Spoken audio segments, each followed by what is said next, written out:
Saturday night, Scotland fans went to bed feeling warm and contented after watching world number 2 Les Bleus blow aside a beleaguered England team at HQ, only to be woken in the night in cold sweat realising they faced an Ireland side sitting atop the world rankings at BT Murrayfield the very next day.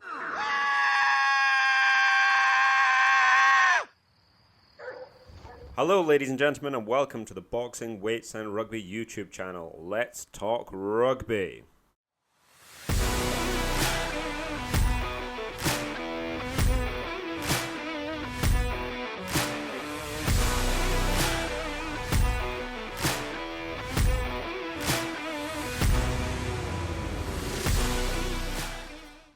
For those of us cursed to follow Scottish rugby, there was a depressing inevitability about the outcome of Scotland's match versus Ireland on Sunday.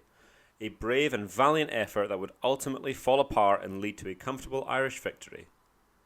But, after a promising performance in Paris and 2 spectacular wins to start the Six Nations, perhaps a sliver of hope permeated the traditional Scottish pessimism.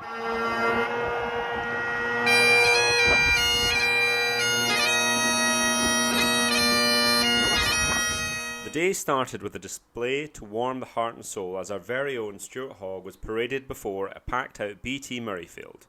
A genuine great of the Scottish game, it was wonderful to see Hoggy get his flowers on a day long in the making, and watching his wee boy Archie deliver the match ball after a beautiful rendition of Flower of Scotland was the icing on the cake. Oh, my ovaries exploded!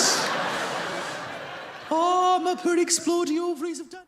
In a game Scotland so desperately needed to start well, they decided to wake the crowd up by giving the home supporters a mini heart attack before a little-used rule about changing the ball prior to a line-out saved Turner and Co.'s blush. Taking a quick line out, but it's with a different ball, so they can't do... So Scotland... Despite a Sexton penalty, it was Scotland who drew first blood. After Scotland successfully cycle through multiple phases, they find themselves deep inside the Irish 22 with momentum on their side. Toi Piloto takes the ball at first receiver, and Scotland have a setup we have seen time and time again in the Six Nations, with 3 major options for Scotland's attack. Toi Piloto crashes up, the ball is pulled back for Finn Russell in the boot, or we go wide for this. Right once more, can Scotland find the opening try in this one? Yes, they can! Another brilliant line from Jones attacking the gap between the wide defenders after Toi Piloto occupies the first 2 men in the Irish defensive line. The stunning success of Huey-Piloto combination for Glasgow and Scotland this season leads you to believe their first meeting at Glasgow must have gone something like this. What? Did we just become best friends? Yup! Ireland answered back with a brilliant try of their own from Thistle Scottish Rugby podcast nemesis Mac Hansen. Ireland run several straight-up plays following on from the scrum, causing the Scottish defence to once again condense. The ball gets called out the back into the hands of the sensational Hugo Keenan, who throws a stunning pass out wide to Hansen, who resists the attentions of one Duhan van der Merwe and somehow gets the ball down to score the try. Sensational work from Ireland, with Keenan's pass meaning Hansen never has to stop, and Hansen does well to resist what must feel like being hit by a bus. Way to go, Jack! But let's take a look at the tackle technique here from McDuhan. You cannot help but think if Duhan is a little lower and puts his shoulders in like a proper tackle rather than attempting to shove the smaller man out of play, we may have avoided the try altogether. Sadly, this was the recurring issue that was going to come back to haunt Scotland again later on. It was another afternoon where Scotland's clinical edge from the first 2 games left them. This cost them dearly. Scotland run a superb strike move with White hitting Toi Piloto off the maul with, you guessed it, Finn Russell hiding in the boot and Jones running support on the outside. The ball gets pulled back to Russell and he takes the play straight to Ireland, waiting for the last possible second to pop the ball off to Duhan van der Merwe, who's worked all the way around from the blind side, who crashes through, lacking that last bit of explosive acceleration, and is felled by an unbelievable tackle by Hugo Keenan. Lowe and Co are immediately over the ball, and from a great scoring chance for Scotland, Ireland get the penalty. Just a few minor changes, and on another day, Scotland score. Duhan standing slightly wider and Hoggy standing slightly closer means the Irish defence can't isolate their man, and Duhan is either clean through or the ball goes wide to Hoggy, who scores in the corner. You shall not then, just before half-time, with Scotland in the ascendancy and Murrayfield roaring, Scotland run a strike play off a line-out in the Irish 22, looking to regain the lead.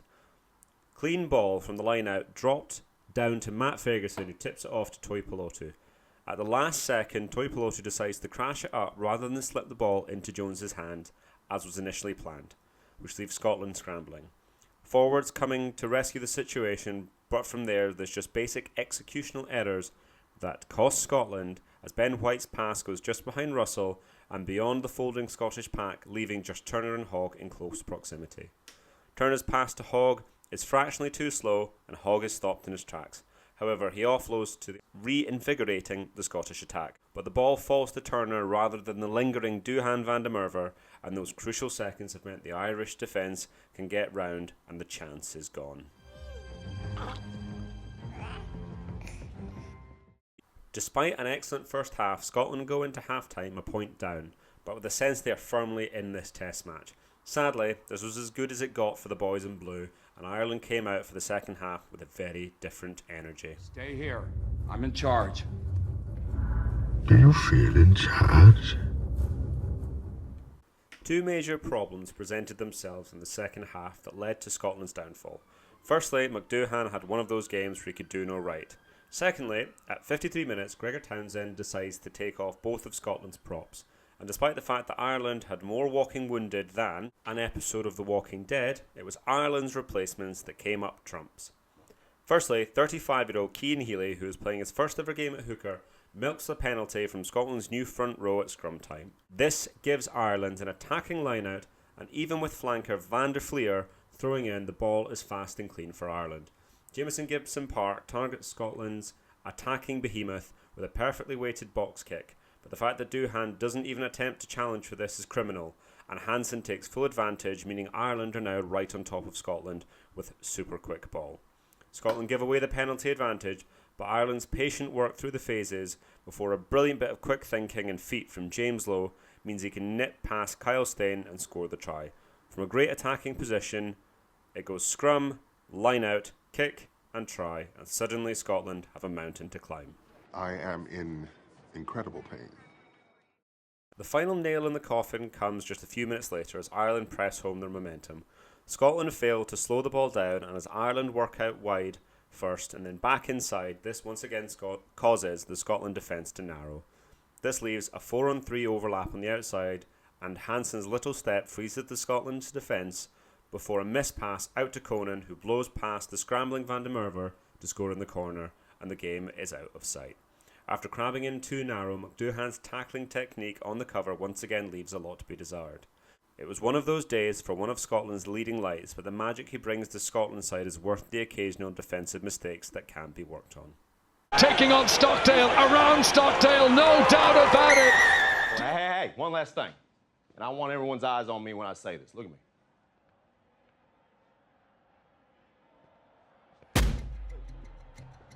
A second half where very little went right for Scotland. It is important to highlight the brilliance of this Ireland side, and particularly the depth of their squad. A major drop-off was noted from Scotland's bench, but for Ireland to go down to their third choice hooker, as well as flanker Van der Fleer throwing in at the line-out and coming away with the W, is a sign of just what a special side they are. Add in the phenomenal back three trio of Lowe, Keenan and man of the match Hansen. I can't say I look forward to the return leg in Paris later in the year. Best of luck for the Grand Slam game next week, boys. Looking towards the Italy game, of particular concern for Scotland will be the set piece. To have Ireland down to the barest of bones and have a better line-out percentage and scrum success rate is of great concern.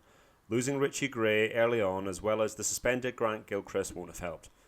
Scotland also want to return to the levels of attacking excellence that brought them the fizzing heights of 4+ points per 22 visits in the first 2 weeks compares to just 1.2 on Saturday.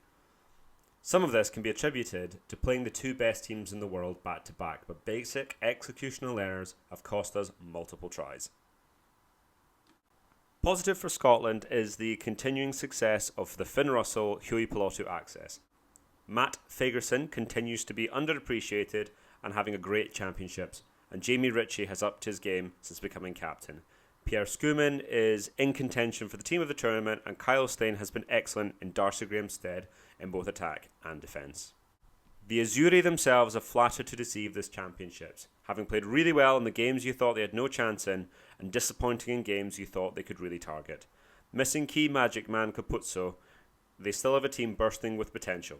Garbisi is a proper talent at 10, Brex is a huge threat at outside centre. Italy also boasts some of the best up-and-coming forward talent in the game.